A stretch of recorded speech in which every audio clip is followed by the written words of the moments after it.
taglio del nastro per il Prix di Casale sul Sile, il punto vendita numero 172, il 150esimo in Veneto.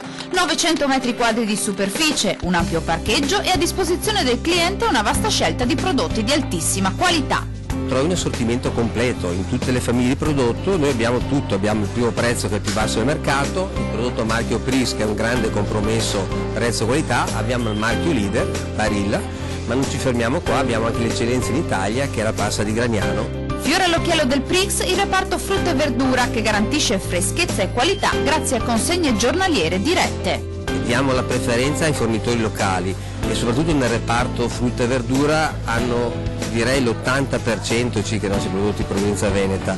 Nel reparto frutta e verdura il cliente può trovare non solo la qualità dei prodotti ma anche offerte eccezionali. Diciamo che per tutto il mese di ottobre venire a fare la spesa al Prix nel reparto frutta e verdura al chilo costerà meno che il prezzo di un caffè al bar, perché con 98 centesimi al chilo tu puoi acquistare tutta la frutta e verdura sfusa.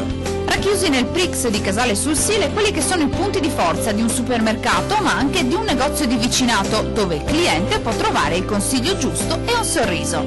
Se venite a noi trovate anche la parola in più che al giorno d'oggi fa anche piacere. Prix, nato nel 1971 grazie ai 6 fratelli della famiglia Fosser di Vicenza, ha puntato da sempre sul legame con il territorio, non solo attraverso i prodotti ma anche sostenendo molte iniziative locali, 500 quelle sponsorizzate nel 2018.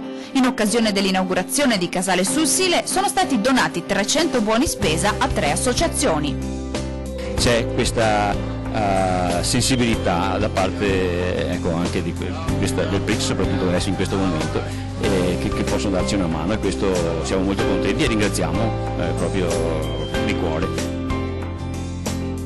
Un occhio di riguardo però anche agli amici a quattro zampe con la donazione di un quintale di crocchette. Un ringraziamento al dottor Spluga, a Prix, ringraziamo per la sensibilità perché questo è un inizio di una gran collaborazione partita da Vicenza, continua adesso nel Trevigiano. Ci saranno dei cestoni appunto che verranno consegnati poi a delle volontarie locali.